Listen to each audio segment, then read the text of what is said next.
Hey, how's it going? I use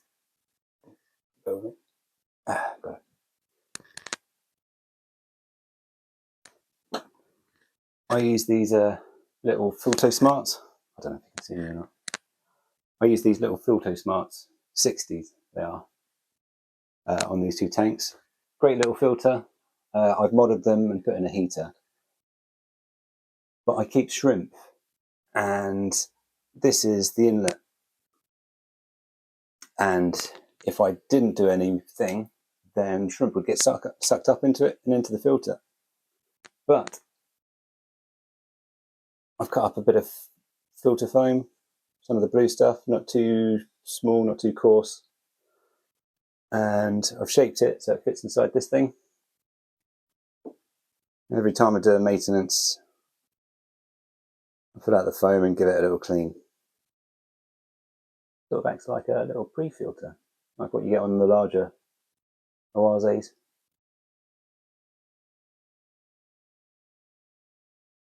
It helps me out, helps with all of this stuff. It means I don't have to open up the little Filter Smarts quite so often. As you can see, they're not overly accessible, so anything to help make my life easier.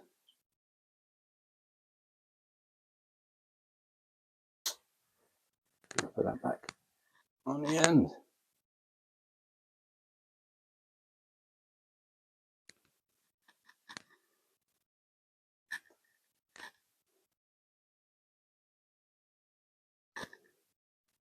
A number of weeks ago, I set up this little jungle tank.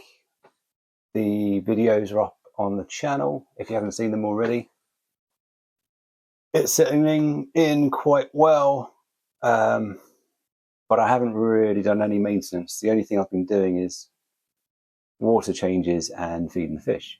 You know, the two essential things that you have to do. But on the whole, the tank's looking pretty healthy, but we've got a few jobs we need to get through today. The tank normally sits in that corner back there, next to this tank. This is just freshly set up. Hopefully the build video should be out already. If you haven't seen it already, you should go check that out. But yes, these two sit in that corner.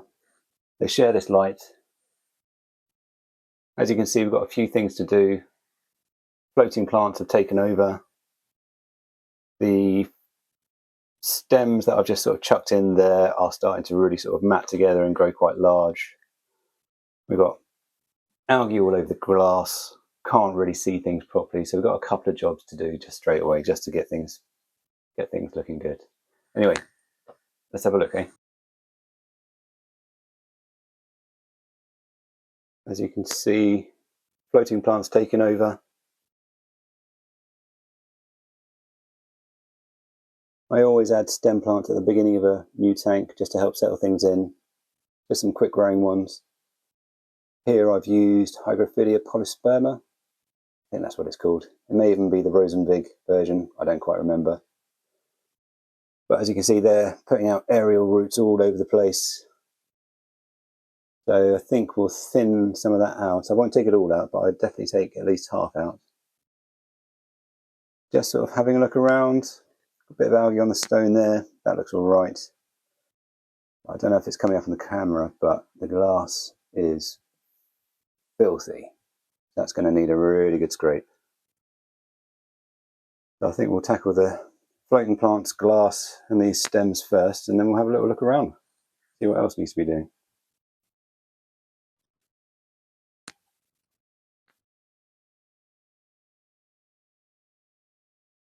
Yeah. When getting rid of floating plants, it's always good to make sure that there's no shrimp or snails on them, or fish even. Now this is water lettuce. As you can see, it grows quite large, grows a decent set of roots as well. It also reproduces pretty quickly. Now it's not my favourite floating plant. I much prefer the red root floaters I have going on over there in my bowl, for example. I'll take out quite a few of these here. I've got a few red fruit floaters in as well, I think. Yeah, the roots get quite long, and it's really, but having these fast growing plants at the beginning, it all just really helps settle things in, really. Not a bad thing at all. I might take the majority of this lot out, put in a couple of red fruit floaters, and see how we get on with that.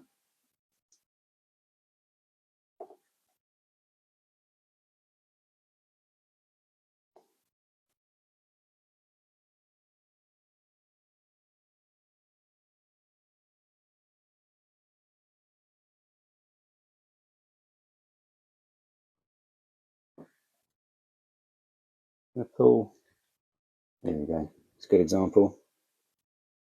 This is the polysperma. You see all of these roots it's sending out, and because it's been on its side, it's sending up loads of little plantlets.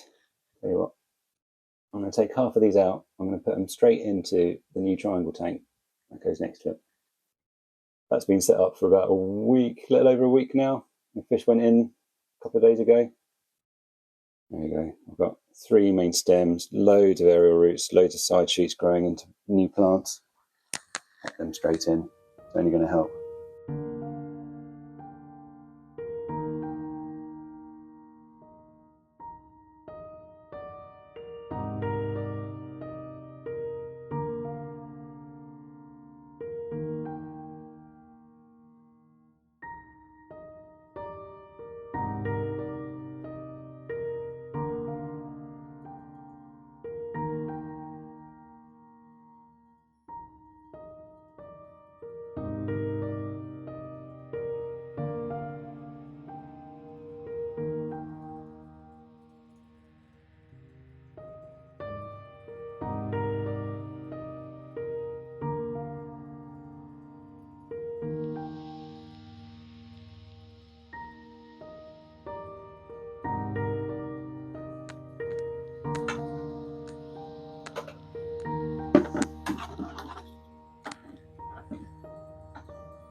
I live in the southwest of England, and the water here is pretty soft, so I use tap water. And to make sure the tap water is safe, I've been using this stuff by API, Aqua Essentials. I'm not sponsored by them, but it's just what I use. Does the job. And also, if I have any major problems, I can always increase the dose to detoxify ammonia, nitrite and nitrate if needs be. Good product. But to fertilise, I've been using TNC Complete. And what I do is I put Aqua Essentials and my TNC into my watering can before I fill it up with tap water. So that way it's all nicely mixed. Let's go.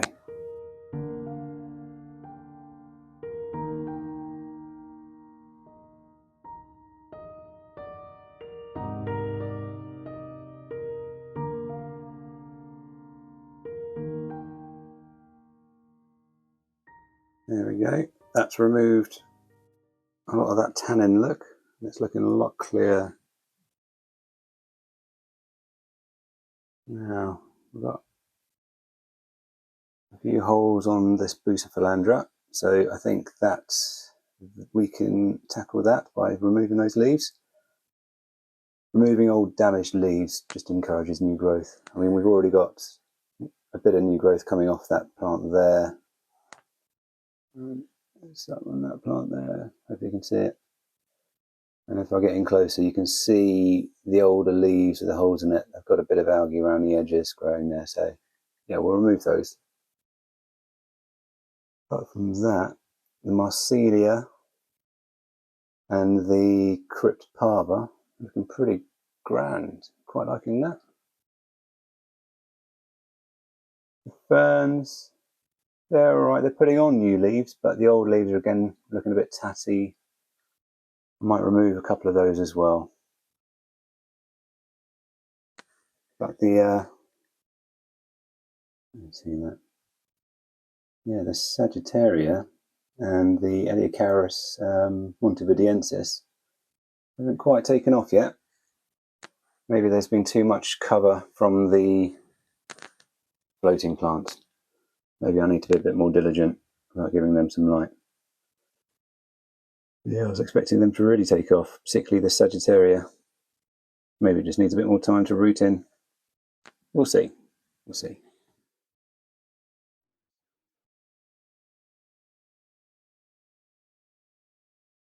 This Bucephalandrus tackled first.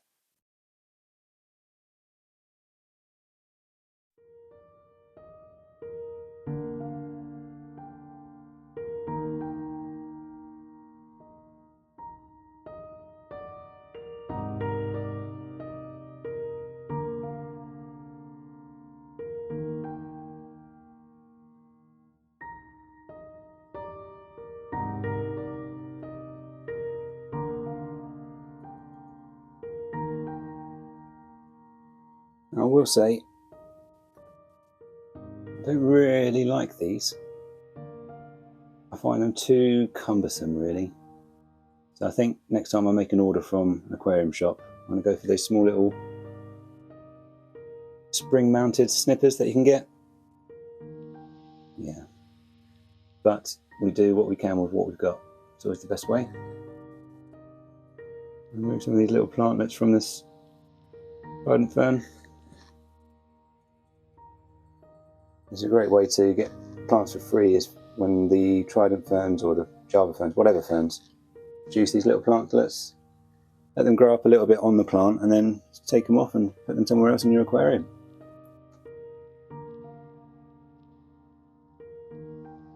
Yeah, look, quite a lot of algae all over them, but got a couple of fresh leaves.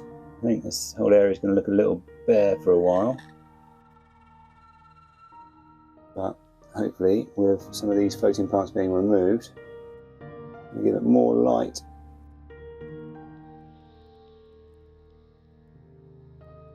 Therefore we'll get more growth, hopefully. We will see.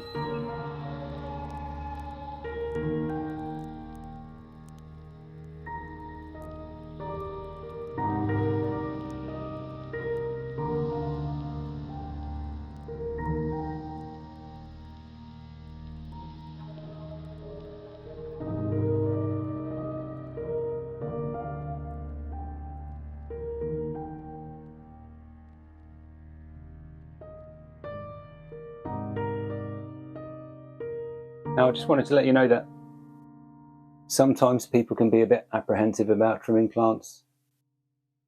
I personally wouldn't worry about it because what the plant is doing, if you've got old tattered leaves, is putting its energy trying to keep that leaf going, for example. And sometimes the best thing for it is to remove that leaf so then it can put its energy into growing new leaves. And those new leaves will look better, be less susceptible to algae attack. And will probably, like, these are quite leggy, so the new leaves are probably going to be a little bit more compact, hopefully. But time just needs time to go in. And this is part of the hobby. You need patience to let the plants grow, to establish, to do what they will. Because every time you move them to a new area, so these have come from a bucket, which then came from a previous scape. It's all going to be different parameters, different lighting conditions, different nutrient levels, etc. It just takes time to adjust. I think a lot of people want instant results with this hobby, and you've just got to slow down and enjoy the time it takes. And if you have multiple tanks, some might call it obsessive. I'm not one of those people, but I can understand why some might call it obsessive. But if you do have multiple tanks, you've got enough to keep you entertained. But the time passes. I mean, I don't even remember when I set this thing up, but I do know it's been a while, and this update is probably overdue. I've got the big tank downstairs. I've got the triangle tank that I've recently set up. The bowl aquarium, that's just on autopilot at the moment. It's looking really good. Really, really happy with that. I've got the shrimp vase. And I've got this one, jungle tank. So I think, yeah, just as long as you're doing something regularly, you know, give it the attention every now and again that it needs. You know, this is the first proper maintenance that I've done on this tank. And, you know, I'm not even going to scrape these rocks. I think a little bit of algae just sort of on the rocks just sort of helps the look. I mean, I can see where I've trimmed off from the trident fern that there's little shoots already coming off it. I'm not worried. I mean, it looks a little bare now, looks a little drastic, but it's all going to be fine. I want to remove the aquarium back. The fish will be settled. I'll give them some food. Let's just continue business as usual. Anyway, I'm going to pinch some of those red root floaters, get it in, get the tank back into its position, and give everyone a feed.